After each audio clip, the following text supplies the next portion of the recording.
we did not start live streaming as it. Thank you, Simon.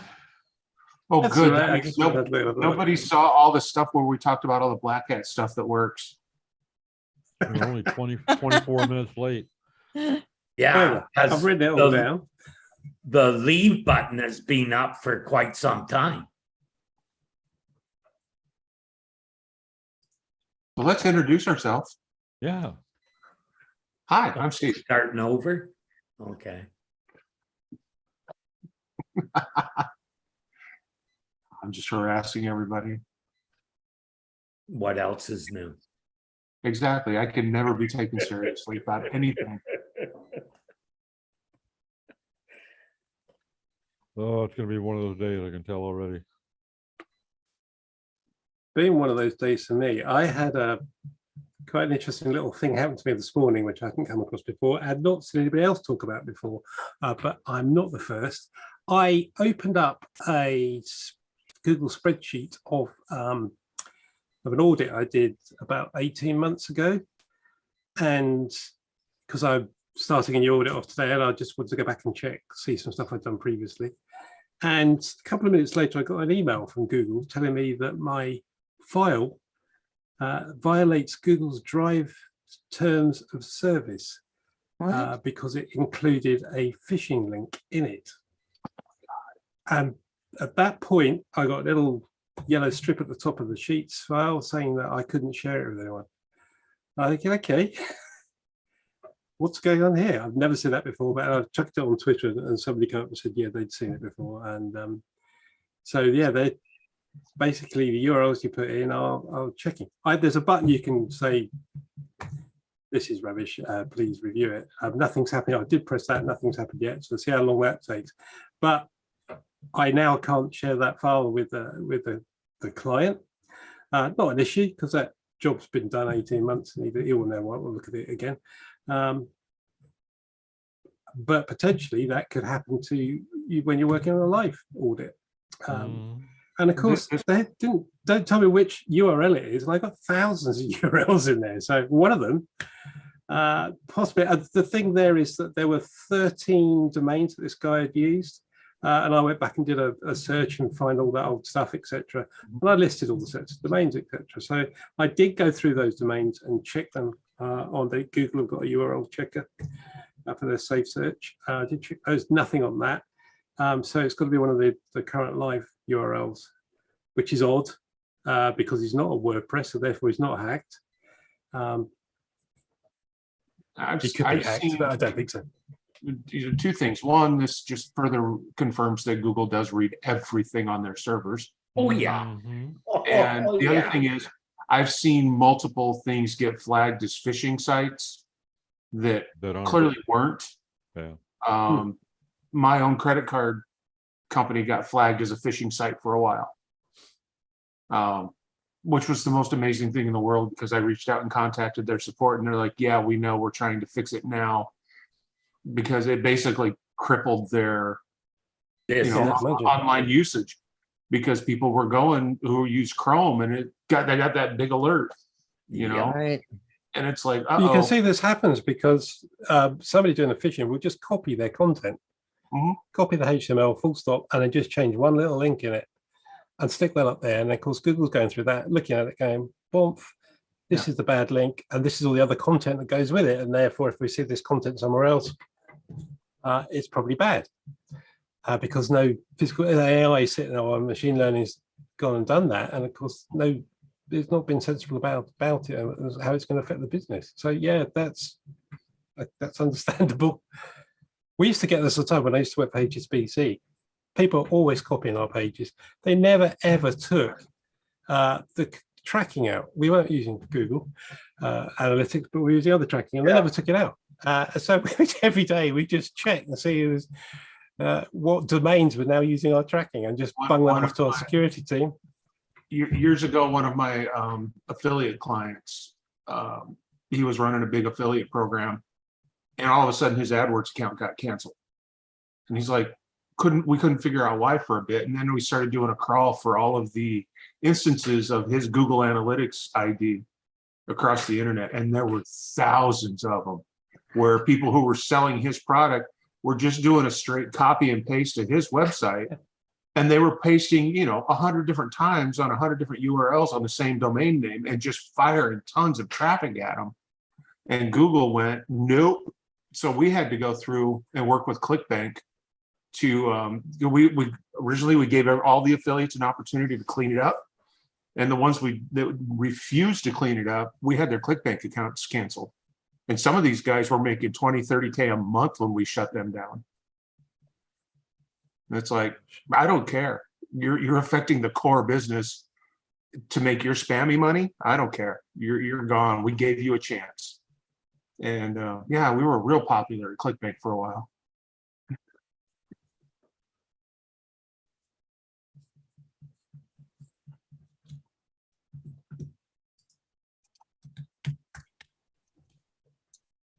Yeah, so that was a curious one. Yes, fishing's a funny old thing, isn't it? I love fishing. Me too.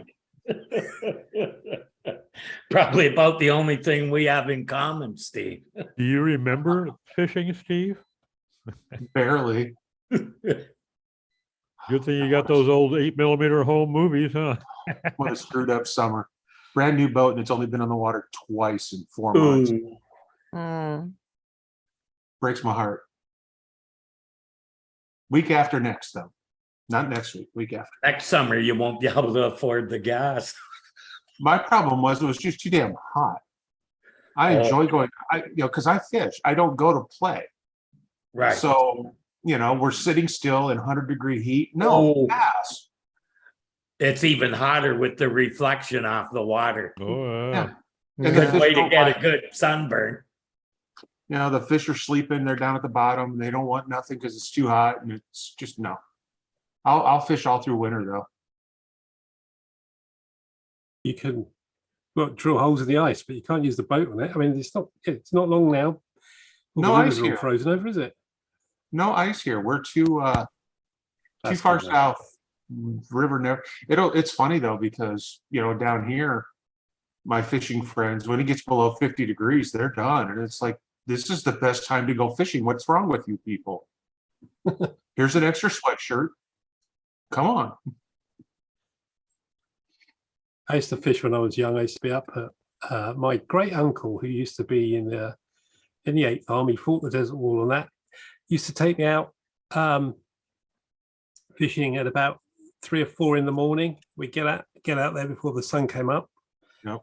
And literally every Saturday for I was about 13 to 16, when I found girls and all that.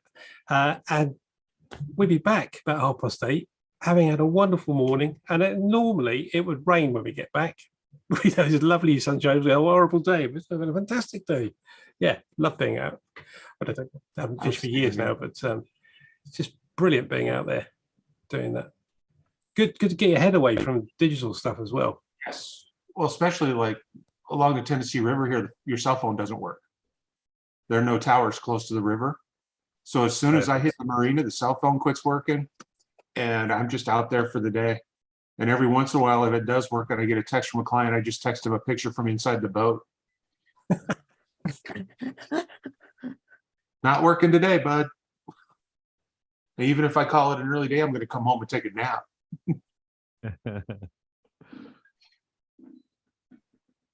Oh.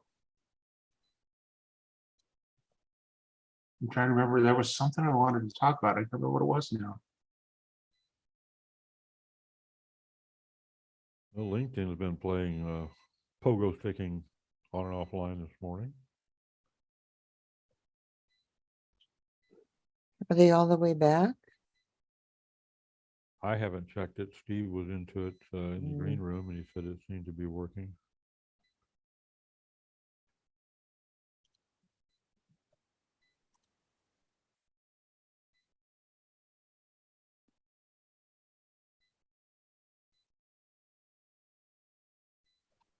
Well, don't everybody talk at once. No. What else is going Trying on not this to. week?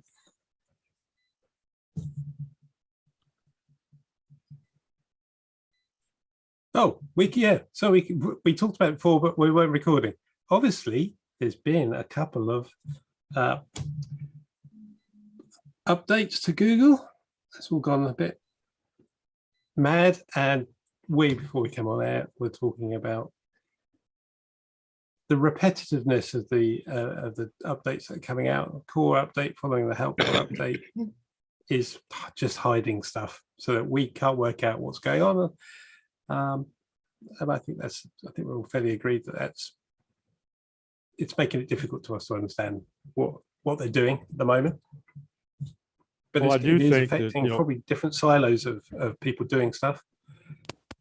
I think Just that, keep to an eye your on point, that. Simon, I do think that it's kind of unlikely, the different groups within Google work on different aspects of and they probably have little or no interaction. So it's entirely plausible that 3 updates happen to come up ready to launch, have gone through their vetting and are ready to launch at approximately the same point in time. But coincidentally, I do think that they have the effect of making it difficult to identify, okay, my rankings changed, what caused this? It makes it very hard to find the causative. But Well, can I just interject that? no. Okay. Jump in there, Terry. You got to remember too, there are 2 different updates. One is against reviews. So if you're not doing reviews, Yep. you don't have to worry. So you're still dealing with just one. Right? Yeah, there's some overlap, I'm sure, but I think it's probably coincidental. I think all 3 are related, with the helpful content being them collecting the metrics. September core is the implementation with the machine learning of the helpful content. And that again is these same metrics put against the reviews. Yeah, just a different target. Yeah. Yeah, and the way you would use those metrics for a review are different than how you would use them on a regular website. Mm-hmm. Yeah, I can buy into that. So, to me, it's not a big deal. And well, I don't know anybody that I've hung out with in SEO that has had to worry about updates. Nope. And that includes Steve, I think. It does. Okay. Mhm. I don't worry about nothing. Well, there's that. If it ain't farm related, it's a non-concern. I don't even worry about that anymore. Yeah. But when you were doing clients doing link work, you didn't worry then, Steve, like when Penguin came out? No, because while we did a lot of stuff that Google didn't always approve of, it was also nothing that would get penalized. Right. You know what I mean? They've got so many different names for what we were doing back then, because now they call it, stacking links or whatever. Well, You never put anything that was even remotely sketchy pointed towards your main site, period. right. And that's what I mean. You actually knew what you were doing, which is usually not the case with people doing that stuff. They learn by getting their nuts put in a vice. Yeah. I mean, we were at a point where I think at one point we had over 100 web directories. I remember I actually did some work with those, and and we did them in such a way that they were all curated, which is a tedious pain in the ass. They were all, most of them were very niche specific. They all had a legitimate reason for being there, and several of them actually received their own traffic direct from Google because they ranked well. right. But over as time went on and Google started complaining about directories, that market, no matter how legit and above board you were, you look at the Yahoo directory and DMOZ, they all collapsed because Google said links bad, link directory links even worse. And they effectively eliminated entire industries because it was easier to do that than it was to actually manage the problem on their end algorithmically. Before Hilltop or the Florida update, SEO Pros had over 100 members. Mhm. 1 year later, it had 15. Every one of them left because they didn't realize that it was a professional directory that was actually reviewed. Nobody would have got hurt by that, but because it was thought to be a directory, it was thought to be bad. And yet the site ranks #1 for, a bunch of stuff. And they still.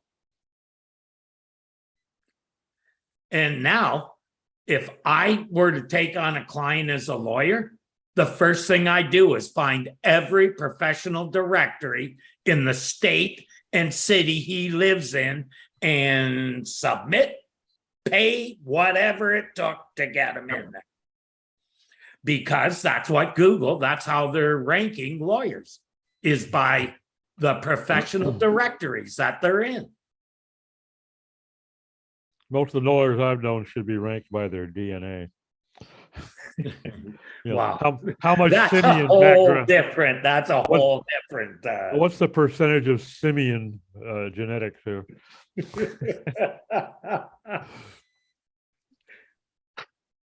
But you know what I'm saying. That stuff changes. But for me, you could always do that stuff to some degree. Yeah. The person I always looked to for advice on this was Deborah Misteller, and she told me always foundational links. They don't add a lot, but you can get as many of them as you want, and no problem, unless they're spam sites. And it's always been true. Yeah. Yeah. But like you say, if you're talking about links and you're not talking to Deborah, you're missing the boat. Right. Well, she's actual, professional. Yeah. There are a handful of absolutely brilliant link builders out there. Yeah, but And yeah, as Deborah says, and some of the others say, you can't just go out and get good links. They take time. And it could take a month, it could take 6 months. And trying to convince a client that, getting a link from this publication could take 6 months to a year is, sorry about that, something you're just gonna have to wait for. hey, if it was easy, everybody would be in Yeah. Well, everybody did, but it was easy. That's good, Simon. Well, I've never done link building, and I always been in the camp of build it and they'll come, which to a certain extent is true, but that is more based upon building brand rather than building links. But the people that are link building, it's digital PR as far as I'm concerned, because it is part of brand. Yes. The way, if it's done properly, not like it used to be done, and it's also still done by some parts of the community that work though. So yes, to building those links, building your brand. I think building your brand is more important anyway. If you build your brand, those links will come. It's very difficult to convince somebody. When you've got especially a small business, and they say, "Well, I read this and I can get 500 links for a $5." Surely that must be good. And you have to go through that process of telling them why it's not good, which is a role we really shouldn't be playing. Because the beauty people in our industry are mucking it up. The beauty of brand building is it brings so much credibility to what Google is really looking for in terms of your presence and your niche speciality, and all the things that can establish you as qualified to address a particular topic versus a product or service you offer. Brand is going to trump that every time.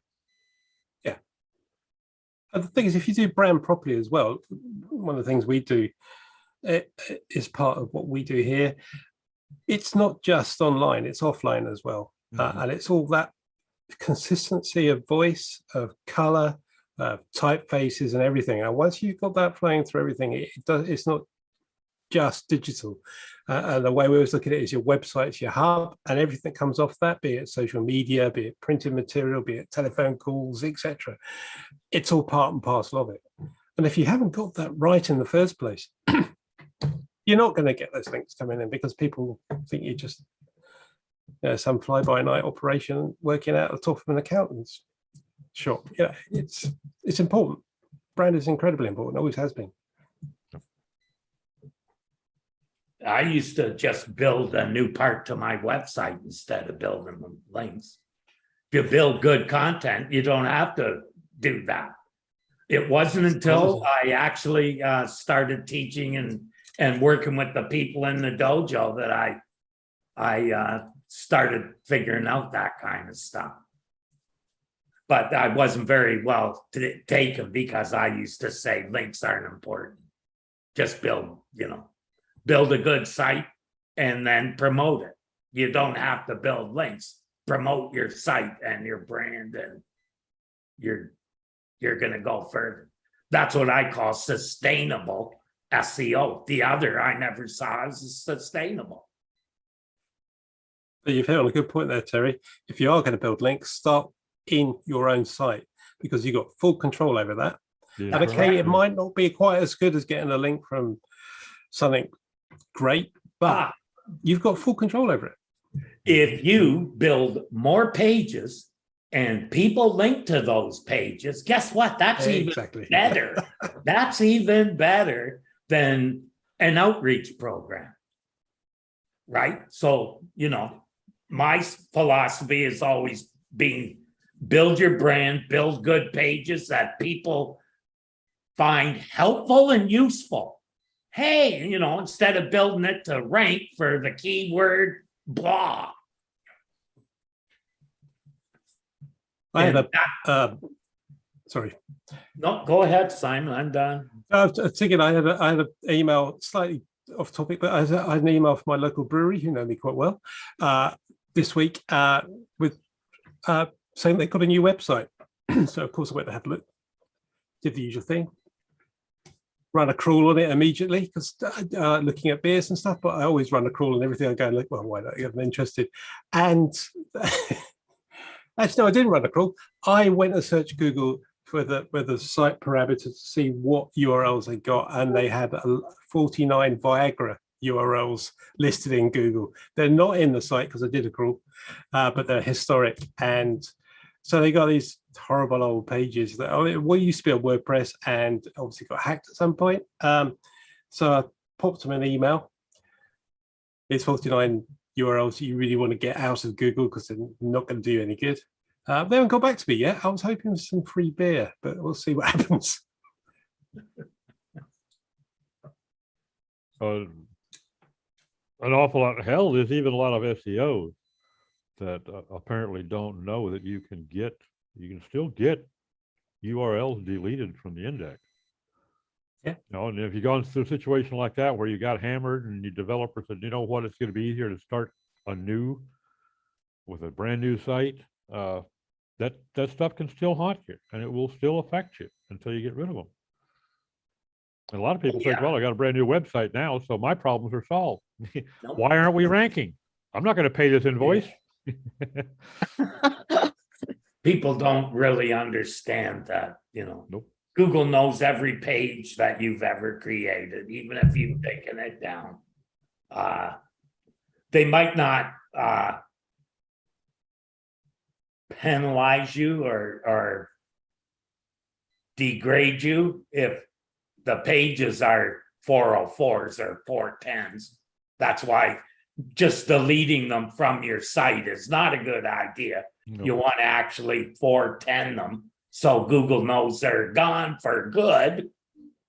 Because just deleting them doesn't fix the problem. Nope. And again, like most SEOs that I've talked to, other than in this group and some of the other people I know who've been around for a while, understand that Google knows that every link that's ever been on your site, every word that's ever been on your site, when you change the content in a page, but don't bother to change the name, and you change the author, you've now confused the hell out of Google because they think that page has 2 authors when it only has 1. And the key to that is if they're confused, then it's not something they care to show to their users. Right. Right. Speaking directly at Search Engine Journal there, Among others, but yeah. which, I hated to do it, but Miranda was saying how it was good SEO. And I said, no, it's actually spam SEO. Think about it. She probably blocked me now. Can't blame her, really. No, I doubt it. The other thing as well is if you're friends. doing that, if you full 10 the page, even if you full 10 the page, Google's sitting there, it's saying, well, that page used to be there. I've got 49,000 other pages around the internet that's saying that there is a page there because I've got all these links. They are from all one domain, which is a bit suspicious, but there are 49,000 links going to this page, which doesn't appear to be there. So yeah, they know where stuff is. You're right, Terry. Absolutely bang on. How do you think they find a lot of the paid links? Hey, that link changes every month or every week or every time we come here, it's different. And hey, it goes to some spammy guy who buys links. So why don't they penalize them? Well, why penalize the honeypot? Yeah, exactly. Exactly. I had one today where a small site I do for a photographer. She's very good. But built a site on a particular platform, and I put a test page in there, but it's locked, so you can't get to it. It's no index, not in the robots file, but it came up in GSE today saying, "I'll get a 404 on this." As it came up as an email from Google GSE saying there's an error. How do you know it's there? There can't possibly be any links to this. It's not in the sitemap. Same as the stuff they're getting out of robot text and then putting it in the fucking thing. It's bullshit. They shouldn't be doing that stuff. They probably got it out of one of my spreadsheets. Oh, that's on Google Docs. Yeah. Oh my God, which is why I never, people who keep their passwords and all kinds of other stuff on Google related to SEO, I just laugh and think, especially if you're not above board. Well, those guys are usually afraid of Google, so they wouldn't be using that.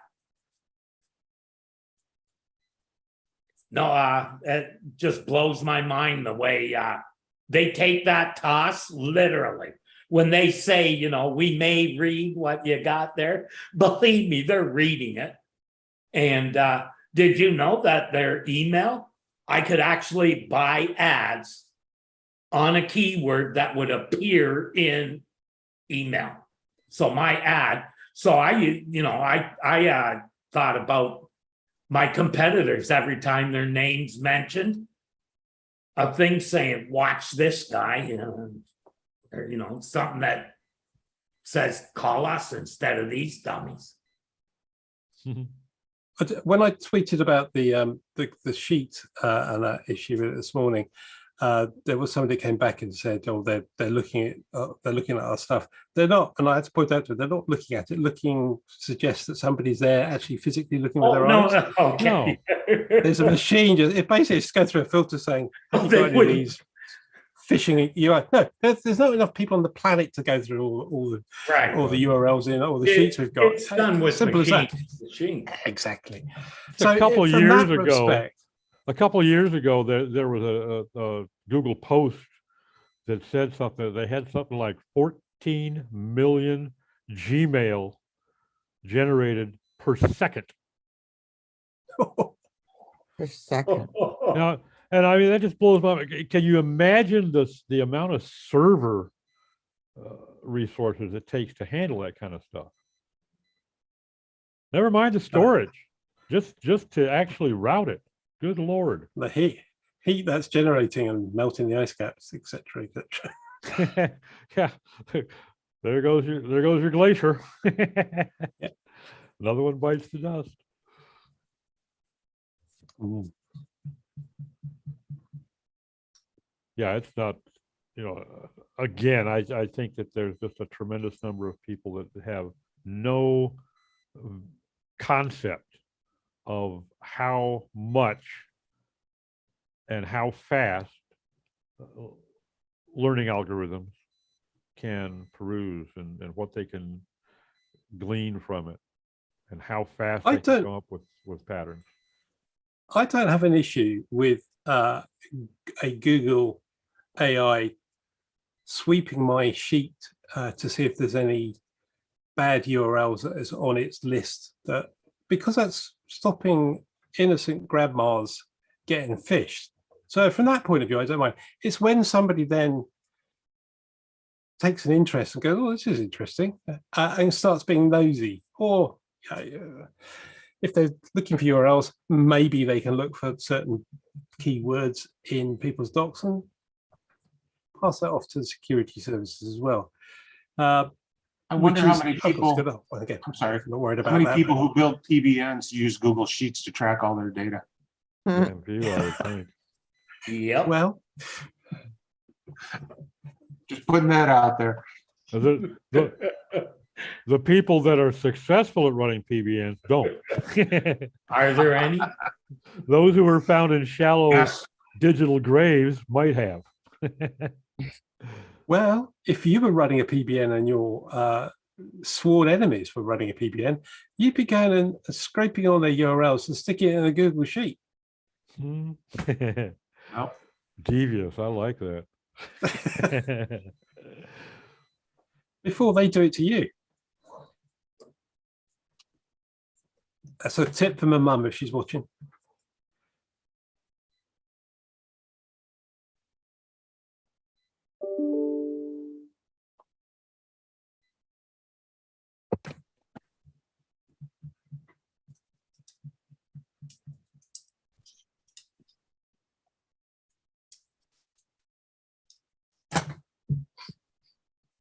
I got access to a new crawler today as well called Horseman by a guy in the UK called Chris Johnson. I had to pay for access, but I got access. And I actually haven't kicked it off yet. It's about an hour and a half ago she downloaded it. But it looks quite interesting. It's a very, very flexible crawler that you can add all sorts of interesting things into to what's it called? Horseman? And, yeah, Horseman. Horseman app, I think. Let me just double check that.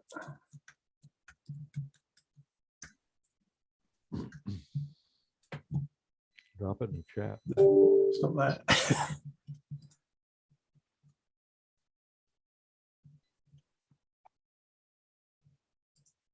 Go and dig that out in a minute.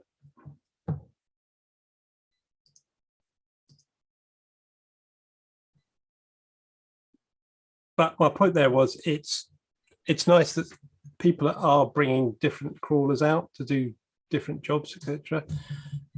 Gives us a bigger tool set. I'm happy all the time with people doing stuff, but it's interesting. Chris Johnson stuff is very good anyway. You'll see him on Twitter as Defaced. He comes up with some really good stuff. So I imagine this is going to be good.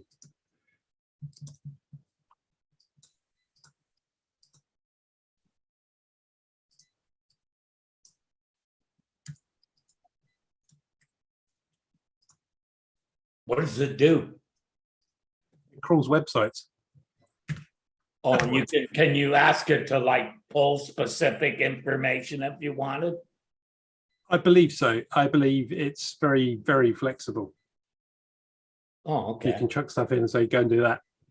I want to see all these and other stuff. So I literally downloaded it a couple of hours ago. So I was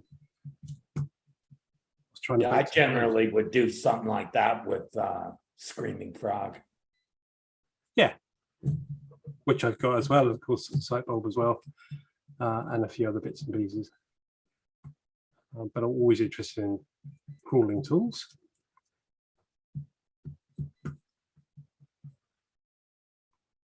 So why would you use that over Screaming Frog, for example? I don't know yet. Oh, okay. Oh, because it's not there yet, right? It's always good to have a collection of crawlers that you can use for one thing or another. Like I Yeah, built definitely. one myself that will grab the links on a site and tell you this link, we found this link on this site and it still has the same text, and it was for cleaning up sites, so I didn't have to Okay. go actually check if the link was there still. So basically, are we using the word crawler and scraper interchangeably? Well, Absolutely. they are both, they are interchangeable, Steve. Yeah, we used to do quite a bit of data scraping for a lot of different reasons. It was, well, I mean, if Google can do it, why can't we? Well, for sure. I mean, That's what the web is for. That's, Yeah. it's not the only Google can do it.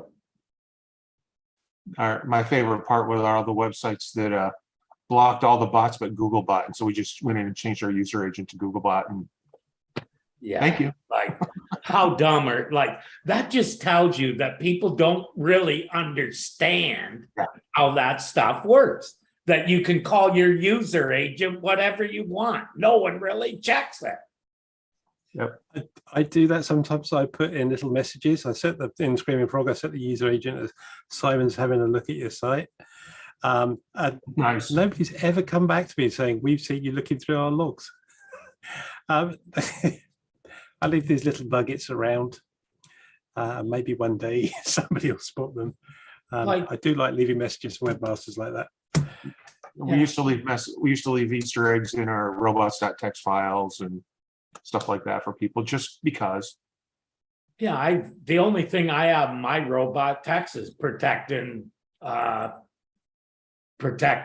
stuff in WordPress, but Google ignores it and uses it anyhow. So why am I even doing it? I'm not sure. Big old ANSI art from the old days. Oh yeah, I remember that. Yeah. Got to keep the old ways alive somehow. Well, it's just people experimenting back then. I mean, it wasn't really any good for anything anyhow. Nowadays, I think there are more and more people that think if your crawler isn't compliant, right, you shouldn't be running it, shouldn't be allowed to run it. In other words, if people can't stop you from doing what you're doing, then you're not a good player. You're a nonsense. And I can kind of understand both sides of that argument. Well, as long as, in my opinion, as long as your crawler is respectful as far as server usage.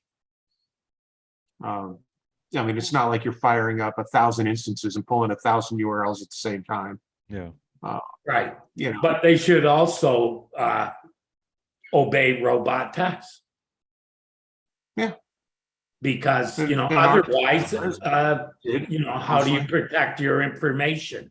Do you, I suppose everyone's encrypted now anyhow, so it really doesn't matter. Well, but I mean, is that really why you use robots text?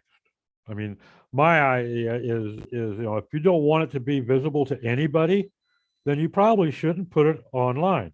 Okay. Mm-hmm. So, or at least put it behind a login. Now, if if you want it, well, even if it's behind a login, point? it's not necessarily secure. Sorry, Sarah, go ahead. I just like, if you really want it to be invisible, what's the point of even having it there? Exactly. Well, there's parts of a website that you may not want people to. For instance, I leave videos for clients on the website. Oh, I see what you're saying. Okay. That they used for whatever I'm trying to explain to them. So yeah, I generally only use the thing in WordPress that they just go to the URL and lets them in, Okay. which even Google shouldn't have because I haven't linked to it. But of course, if I put it in robot text, then they will have it. Or And if they'll put it in if their the user- stupid search engine. If the user's using Chrome or Gmail, Oh, they get it that way too, right? Yep. of course they do. Which again, how many users and SEOs really understand what Chrome does? No. If they had a Thank you. clue, they wouldn't use Chrome for their work. You might as well have a direct line right to Google saying, this is what we're doing today that we should be. But if you're not doing anything wrong, you shouldn't worry. Yeah. Yeah, okay. when But how You're do you know mainly what's looking at- wrong? well, a good point. But mainly you're looking at public stuff anyway, so Well, and that's all our Solution. crawlers ever did. They were looking for public data that we could use. I mean, if you're going to build a database of email addresses and Yep. company contacts, Why go to every website? it's a whole lot easier to fire up a crawler. Yeah. exactly. So something I've been doing over the last few months is shifting a few of my smaller websites, do for friends and clients, onto 11T and then running them out of Cloudflare pages or Netlify. And they're just flat HTML. So there's nothing in there that I need to be hidden in robots.txt. There's no admin or anything. And I'm managing those on my desktop, not on using CMSs on the web. I really like that. It's flat HTML, so it's really fast. There's no PHP, there's nothing to slow it down. It's safe because it's just going to get hacked. They're just hacking HTML and CSS. As far as extensibility goes, I don't think I'd ever be seeing big sites on it, but for small stuff, really interesting. What I'm doing is building the site and then pushing up to GitHub, and it's just deploying it immediately. Ooh. Used to be quite difficult to do all this, but now it's dead easy with the Cloudflare pages and Netlify. Really good. We just built a flat file website for a client using Grab as a platform. And as little as 3 or 4 years ago, I would have built all that by hand, just hand coded it and been done with it. But now, when you've got tools like Grab, that you can build it in a structured format, almost like WordPress. But then when you hit publish, it just generates straight HTML. And it's like, why would you do anything other? Yeah.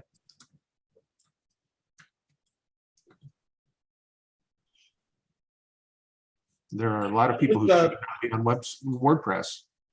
Yeah. Simon, the publishing system you just mentioned, what was the name of it? 11T. 11. I'll put it in 11T. chat. 11, like 40 or 70. Oh, 11D.com. Yeah, I think it is. Okay, cool. I'll check that It one is out big. after. It is a bit geeky. The actual, it's 11T dev, but not 11T the word. I'll put it in chat, but it's 11ty.dev.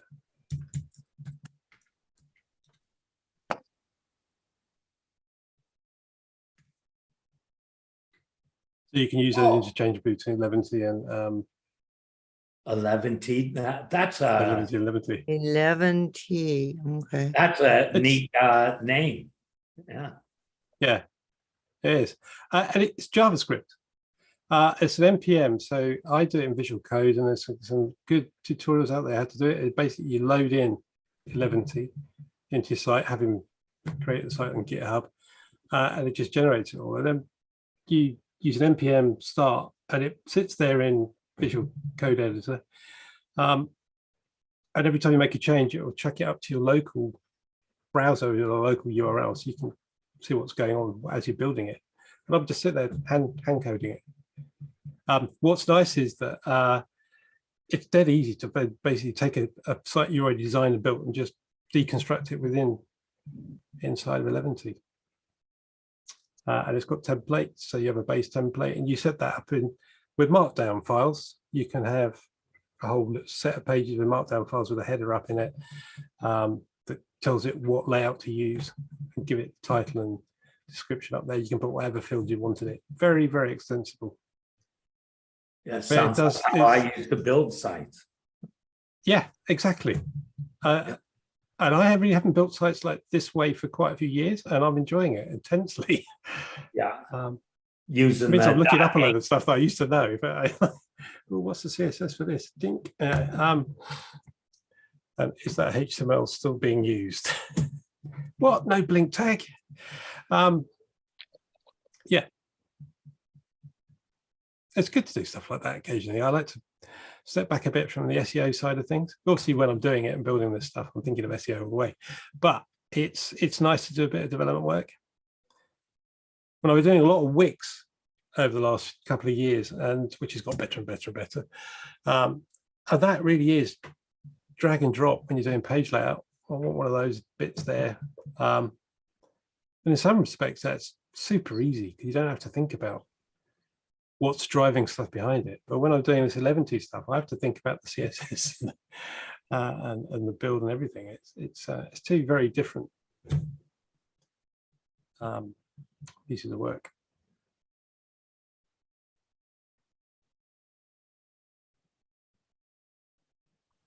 A 11T is not for everyone either. It's if you can code, it's fun. If you can't, it'll kill you. Probably will. What good are you if you can't code? What good are you? Having said that, I don't code JavaScript, but this is JavaScript based, and you can do lots with it with JavaScript. I'm saying I can't do lots with it because I can't do JavaScript. Yeah, I'm not a fan of that. That's my limit. No, if it gets to the JavaScript, no, I'll let other people do that.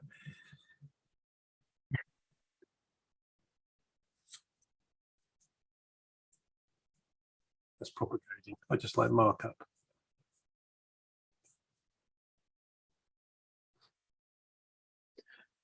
I was always worried with JavaScript about what other, the cross-browser stuff. That for me, I like to do everything on the server where it's safe. Yeah.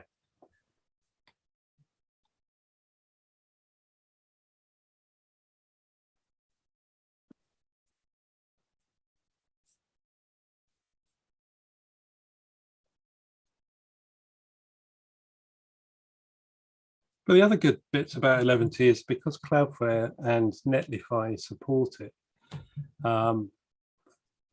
that deployment process, setting up a site on Cloudflare or Netlify is not only free, but it means it's super fast because you're chucking it straight onto a CDN.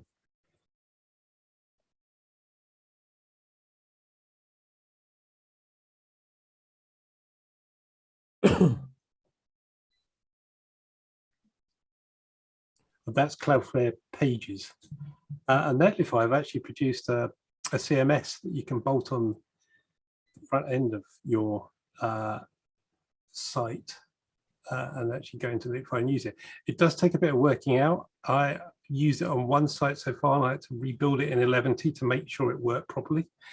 But it's not straightforward. And it's a fairly simple interface. You just got your pages and fields, but again, you can put whatever fields you want in there. You just need to have it at the back end in your Markdown, have the fields there. It's a little bit of a different thought process on how to put things together, but it's very simple. It's not a WordPress beta, but I really like it.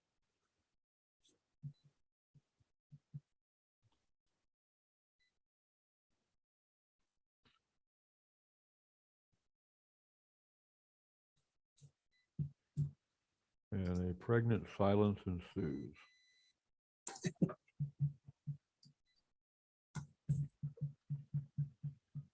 Blame it on business.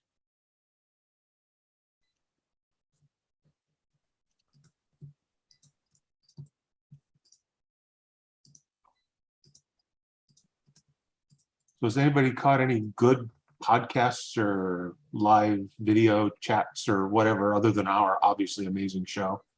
I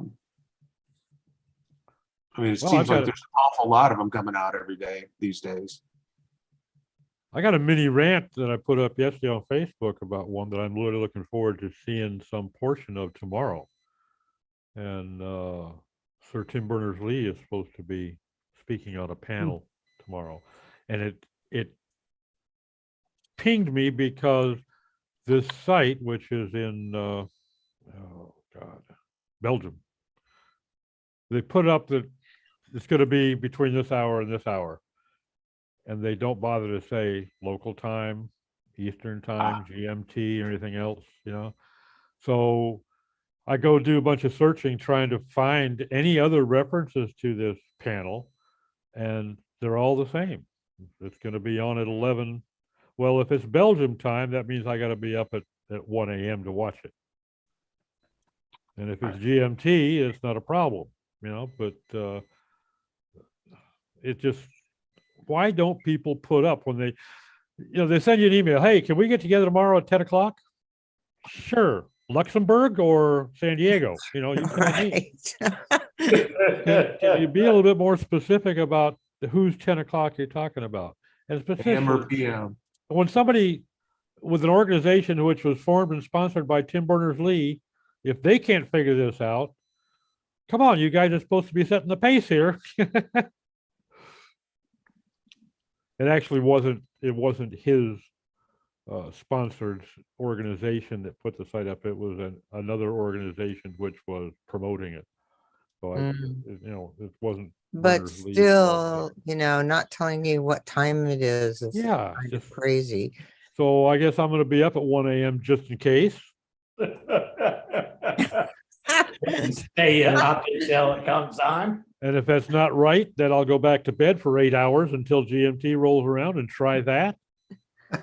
And then another couple hours nap to see if Belgium maybe is going to be closer. You know, I mean, come on. Are they not recording? Yeah, it, Doc? that's like doing a disservice to the people you want to attend. That's Yeah, for because I'm pretty sure that all the people interested in hearing Berners-Lee speak are not only in Belgium. you think.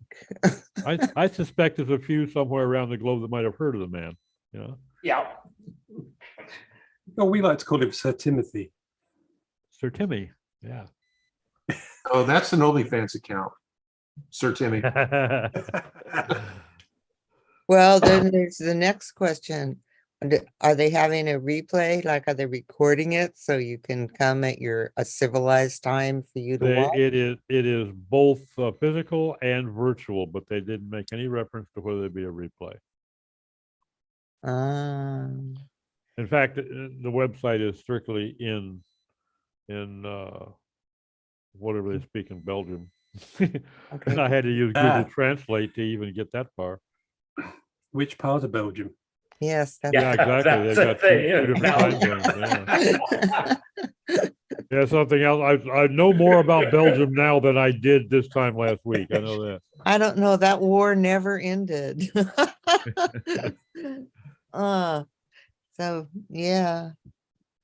I don't know. I was very impressed. I went to a crime fiction conference virtually this past weekend, Bloody Scotland, and it was so well put together. So for virtual attendees, they had a page where they listed every event, and you could just and the time of the event, their time, of course, and you could just click on the link and go to that link virtually. But they also have preserved all those links until October 6th.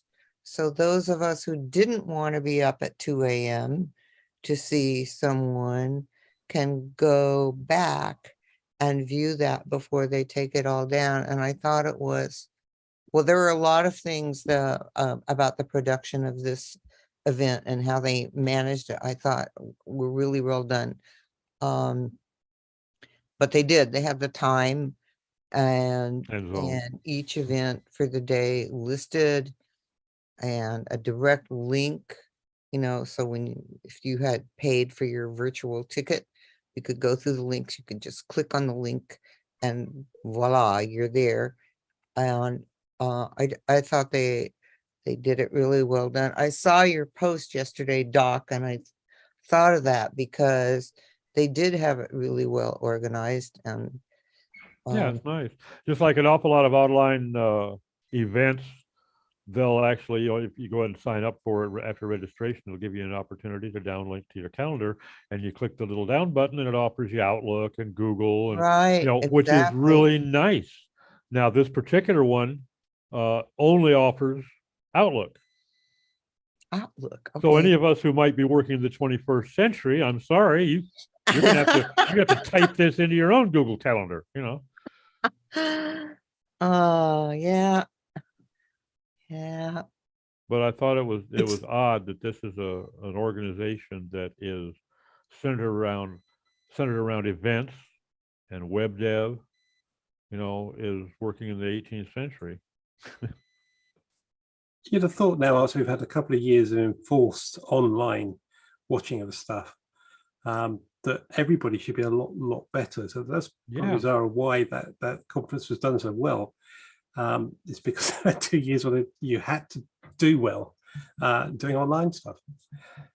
It's just, let's hope people don't forget that as things get back to normal slowly but surely, an online in-person conferences happen. And certainly it gives people different channels to react with people. I'm thinking especially of Brighton SEO, because that's coming up in a couple of weeks. Right. They've done a marvelous job with running that online only. They have. They did. Last year, I was really impressed with Brighton Online last year. They really did do a great job. And having been through the experience once and a half, I fully appreciate the fact that doing it isn't easy. No, Doing it well has got to be even less easy. yeah, it is. It's a lot of work. There's a lot of attentiveness.